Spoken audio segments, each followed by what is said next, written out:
सड़क पर दौड़ती हुई अगर किसी गाड़ी की नंबर प्लेट पर यूपी 41 दिखाई दे तो समझ जाइए कि ये गाड़ी बाराबंकी जिले की है। ये वही बाराबंकी है जिसका प्राचीन और मध्यकालीन इतिहास बहुत ही गौरवशाली रहा है। यहाँ स्थित तमाम ऐतिहासिक और धार्मिक स्थलों की जीती जागती तस्वीरों को देखने के लिए हजारों लोग बाराबंकी आने के लिए विवश हो जाते हैं। जिले को हिंदू मुस्लिम एकता का प्रतीक माना जाता है। वीडियो को आखिरी तक देखते रहिए। आगे आप जानेंगे बाराबंकी जिले का गौरवशाली इतिहास और जिले में स्थित तमाम पर्यटन और धार्मिक स्थलों की रोमांचक कहानियां, और साथ में जानेंगे अपने जिले की कुछ खास बातें। वीडियो को लाइक जरूर करें और भविष्य में आने वाले वीडियोस को देखने के लिए हमारे चैनल को सब्सक्राइब कर दें। धन्यवाद। उत्तर प्रदेश के 75 जिलों में से बाराबंकी भी एक जिला है। बाराबंकी शहर में जिले का मुख्यालय है, जबकि ये जिला फैजाबाद मंडल के अंतर्गत आता है। बाराबंकी उत्तर प्रदेश की राजधानी लखनऊ से लगभग 29 किलोमीटर की दूरी पर स्थित है। जिले की उत्तरी सीमा पर गोंडा, बहराइच, पश्चिमी सीमा पर सीतापुर व लखनऊ व दक्षिणी सीमा पर कानपुर रायबरेली जिले की सीमाएं हैं। अर्थात गोंडा, बहराइच, सीतापुर, लखनऊ और रायबरेली बाराबंकी के पड़ोसी जिले हैं। बाराबंकी जिले का भौगोलिक क्षेत्रफल 3891.50 वर्ग किलोमीटर है।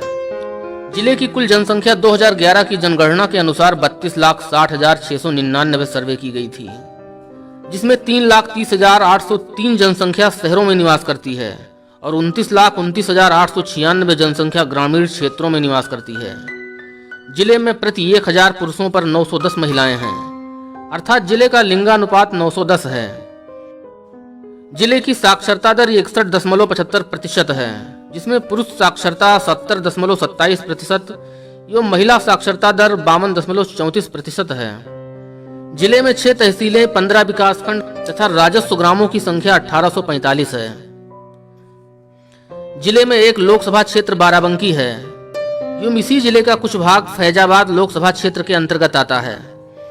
बाराबंकी जिले में 6 विधानसभा क्षेत्र आते हैं, जो इस प्रकार हैं: कुर्सी, रामनगर, बाराबंकी, जैदपुर, हैदरगढ़ एवं दरियाबाद। बाराबंकी जिले में यदि धार्मिक आधार पर जनसंख्या की बात करें तो यह जिला एक हिंदू बहुसंख्यक जिला है। 76.84% हिंदू आबादी है, जबकि 22.61% मुस्लिम आबादी है। इसके अलावा अन्य धर्मों में सिख, ईसाई, बौद्ध, जैन आदि का कुछ प्रतिशत 0.55 ही है। यहाँ बोली जाने वाली मुख्य भाषाएं हिंदी, अवधी व उर्दू हैं। बाराबंकी जिले की अर्थव्यवस्था मुख्यतः कृषि पर आधारित है। गेहूं, धान, गन्ना, मक्का यहाँ की प्रमुख फसलें हैं। इसके अलावा जिले में नकदी फसलों के रूप में केला, पिपरमिंट की खेती भी की जाती है। मलिहाबाद की तरह बाराबंकी जिले में भी आमों के बड़े बड़े बगीचे हैं। लखनऊ से फैजाबाद या गोंडा बहराइच हाईवे पर निकलने वाले हर एक शख्स को बाराबंकी जिले में हाईवे पर गाड़ी रोकनी ही पड़ती है, क्योंकि आमों के सीजन में सड़कों किनारे एक से एक खास किस्म के आमों की दुकानें सजी रहती हैं। भला ऐसे मीठे सुंदर आमों का स्वाद लिए बिना गाड़ी आगे कैसे बढ़ सकती है। अगर उद्योगों की बात करें तो बाराबंकी जिले में हथकरघा उद्योग, हैंडलूम उद्योग, कढ़ाई के कारखाने और कई चीनी मिलें, तेल मिलें, फाइबर उद्योग आदि हैं, जो हजारों परिवार को रोजगार भी प्रदान कर रहे हैं।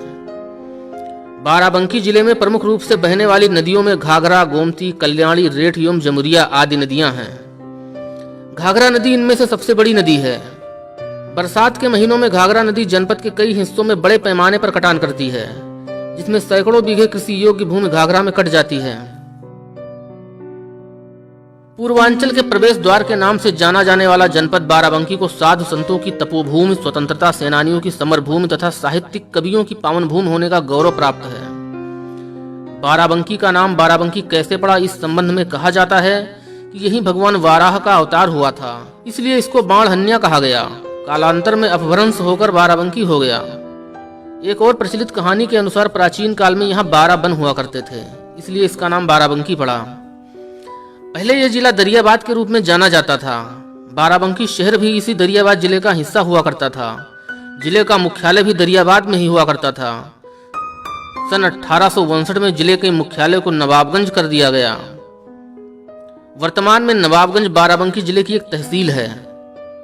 बाराबंकी जिले का इतिहास हजारों वर्ष पुराना है। यहाँ सूर्यवंश, चंद्रवंश एवं नागवंशी राजाओं ने शासन किया था। कहा जाता है कि अयोध्या के राजा दशरथ के गुरु वशिष्ठ ने 7 ऋषियों के साथ मिलकर यहाँ एक अनुष्ठान किया था। उसी जगह को सप्तऋषि के नाम से जाना जाता है। वर्तमान में यही सप्तऋषि सतरिक के नाम से प्रसिद्ध है। सन 1030 में इस क्षेत्र पर महमूद गजनवी के भांजे सैयद सालार मसूद गाजी का हमला हुआ था और यहाँ के हिंदू राजाओं को हराकर आगे बहराइच की तरफ बढ़ गया था और वहां जाकर महाराजा सुहेलदेव के हाथों मारा गया था। मिराते मसूदी में इस बात का जिक्र हुआ है। महाराजा सुहेलदेव की सेना के सेनानायक इचोली पासी नाम का एक वीर योद्धा था। महाराजा सुहेलदेव ने इस योद्धे को इचोल किले का सरदार नियुक्त किया था। जब सैयद सालार का हमला बाराबंकी में हुआ और सभी राजा बुरी तरह हारने लगे, तब इचोली पासी को चिंता हुई। उसने सोचा यदि ऐसा ही रहा तो सभी राजा मारे जाएंगे और पूर्वी भारत में विदेशी मुस्लिम आक्रांताओं का राज हो जाएगा। तब तक सैयद सालार के सेनापति सैफुद्दीन व काजी कबरुद्दीन ने इचोल किले को घेर लिया। उनकी विशाल सेना को देखकर इचोली पासी ने उनसे लड़ना मुनासिब नहीं समझा और किले से चुपचाप भागकर श्रावस्ती के राजा महाराजा सुहेलदेव के पास पहुंचे और उनको बताया कि बाराबंकी के सभी राज्य सैयद सालार के द्वारा जीत लिया गया है और अब वह बहराइच फतेह करने के लिए आगे आएगा। महाराजा सुहेलदेव को समय मिल गया था। उन्होंने आसपास के सारे राजाओं को मिला लिया और एक विशाल सेना तैयार कर ली। 1033 में बहराइच के मैदानों में महाभयंकर युद्ध हुआ। सैयद सालार मसूद गाजी मारा गया।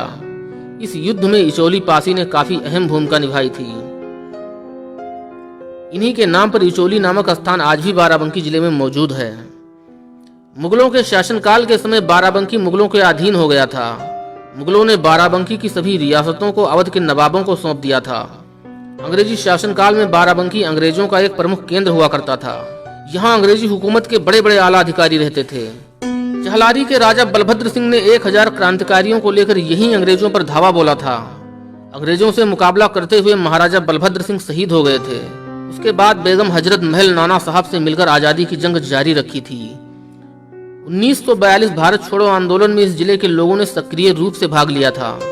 15 अगस्त 1947 को जब देश आजाद हुआ तब पूरे देश के साथ इस महान अवसर पर बाराबंकी जिले के लोगों ने इसे त्योहार की तरह मनाया था।